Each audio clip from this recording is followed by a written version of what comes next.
এই চারটা কাজ যে নারীরা করবে, আটটা জান্নাতের দরজা তাদের জন্য খুলে দিবে কে? কিছু কাজ করতে বিশ্বনবী নিষেধ করেছেন।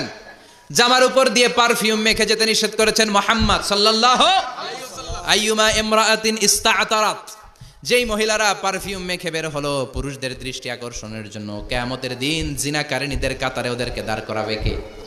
অনেক মহিলারা আছে ঝাঁঝালো পারফিউম দেয়, আছে না? টেম্পুর মধ্যে বসাই যায় না, না সিএনজিতে বসছেন, এদিকে বসছে খালাম্মায়, হায় হায় পুরা সিএনজি আমোদ করে ফেলাইছে, এত ঘ্রাণ, ঝাঁঝালো গন্ধ। ঝানিয়া নিষেধ করেছেন। পরচুলা লাগাতে নিষেধ করেছেন। পরচুলা চিনেন? আলগা চুল, এই আলগা চুল লাগানো নিষেধ। পুরুষদের জন্য নিষেধ, নারীদের জন্য নিষেধ। অনেক ছেলেদের টাক মাথা আলগা চুল লাগায়, আছে না নাই? আবার অনেক নারীরা পরচুলা লাগায়। মায়েরা নিষেধ।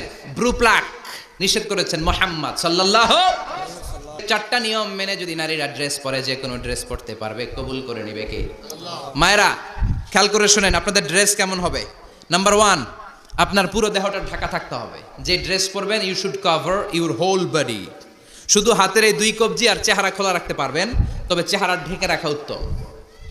একজন মহিলা বোরকা পরছে কিন্তু চেহারা খোলা, তার হেজাব হয় নাই, পর্দা হয় নাই, এটা বলা যাবে? কিন্তু উত্তম হচ্ছে চেহারা ঢেকে রাখা, কারণ চেহারা সৌন্দর্যের রাজধানী। Face is the capital of beauty, ঠিক কিনা? চেহারা দেখলাম তো সব বোঝা গেল, ঠিক কিনা? কেমন মাধুর্যতা আছে, দেখতে কেমন সুন্দরী কিনা সব বোঝা যায়। এজন্য চেহারাটাও ঢেকে রাখবেন, চোখটা খোলা রাখবেন। বিশ্বনবীর স্ত্রী উম্মে সালামা বলে, দেখার জন্য আমার 2 চোখের দরকার নাই, লাগবে 1 চোখ। উনি আরেক চোখের মধ্যে আরেক কাপড় দিয়ে রাখতেন, এমনি তাকাইতেন। সাহাবারা বলতেন, উনারা দেখলে আমরা দিতাম দৌড়, ভয় লাগতো। চোখ একটা দেখা যায় আর একটা খোলা, উনারা দেখে আমরা এদিক সেদিক পালিয়ে যেতাম। আবার অনেক মহিলারা পা ঢাকে না, পা কিন্তু পর্দার অন্তর্ভুক্ত। সব সময় মেয়েরা পা মোজা পরে বেরোতে হবে, পা দেখানো যাবে না। হাদিসে এসেছে শুধু হাত এতটুকু, পা কিন্তু পর্দার অন্তর্ভুক্ত। উম্মে সালামা বললেন, ইয়া রাসূলুল্লাহ, আমরা তো হাঁটতে গেলে অনেক সময় পা দেখা যায়। বিষ্ণু বললেন, তাই? তাহলে 1 বিঘত নিচ দিয়ে কাপড় বাড়াও। উম্মে সালামা বললেন, জোরে হাঁটলে তো তারপরও দেখা যাবে। বিষ্ণু বললেন, 1 হাত বাড়াও, ধুলাবালি সহ টানবা, তারপরও পায়ের 1 ইঞ্চি দেখানো যাবে। তাহলে ড্রেস কোডের প্রথম নিয়ম হচ্ছে পুরো দেহ ঢাকবেন। 2 নম্বরের নিয়ম, পোশাক ঢিলে ঢালা হবে না টাইট ফিটিং? আরো জোরে বলেন, লাজ শরমের বালাই নাই। ঢিলে ঢালা হবে, টাইট ফিটিং হতে পারবে না। মোটা কাপড়ের হবে, এই যে আমার জুব্বা দেখছেন, আমি মহিলাকে পোশাক পরে ফেলেছি কিন্তু হেরা পরে না, এরকম মোটা হবে।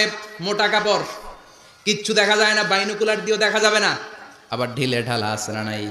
আমরা পুরুষরা যে এটা পরি, এটা দিয়ে 3 মহিলার কাপড় হয়, ঠিক কিনা? কাপড় পরতে চায় না তারা, ওদের পোশাক আমরা নিয়ে নিছি। তার মানে ঢিলে ঢালা হবে, মোটা কাপড়ের হবে, টাইট ফিটিং হতে পারবে। আবার পুরুষদের পোশাক হতে পারবে।